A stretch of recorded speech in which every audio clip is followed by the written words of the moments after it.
Praise the Lord. இன்றைக்கான தேவ வார்த்தை ஆதியாகமம் 12ஆம் அதிகாரம் 2ஆம் வசனம். நான் உன்னை பெரிய ஜாதியாக்கி உன்னை ஆசீர்வதித்து உன் பேரை பெருமைப்படுத்துவேன், நீ ஆசீர்வாதமாயிருப்பாய். இதுல 4 விதமான ஆசீர்வாதங்கள் நமக்கு சொல்லப்பட்டிருக்கு.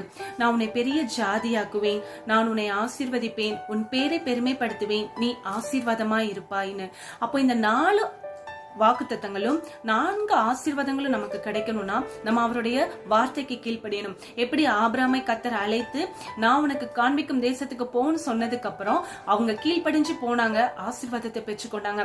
அதே போல நம்மளும் அவருடைய வார்த்தைக்கு நம்ம கீழ்ப்படியும் போது கர்த்தர் நம்மளை இப்படிப்பட்ட ஆசீர்வாதங்களினால நம்மள நிரப்புவார். நான் உன்னை பெரிய ஜாதியாக்குவேன். ஒருவேளை குடும்பத்துல நீங்க ஒதுக்கப்பட்ட சூழ்நிலையில இருக்கலாம், என்னுடைய நிலைமை யாருக்கும் வரக்கூடாது, என்னை எல்லாருமே ஒதுக்குறாங்க, என்கிட்ட எதுவுமே இல்லைங்கிறதுனால ஒதுக்குறாங்கன்னு. ஆனா கர்த்தர் இன்னைக்கு உங்களை பார்த்து இந்த வாக்கு கொடுக்கிறா, நான் உன்னை ஆசீர்வதிப்பேன், நீ ஆசீர்வாதமா இருப்பாய். கர்த்தர் உங்களை ஆசீர்வதித்து உங்களை மாத்திரமல்ல நீங்க மற்றவர்களுக்கும் ஆசீர்வாதமா இருக்கும்படி உங்களை வைப்பார். கர்த்தர் உங்கள் ஒவ்வொருவரையும் ஆசீர்வதிப்பாராக. ஆமென்.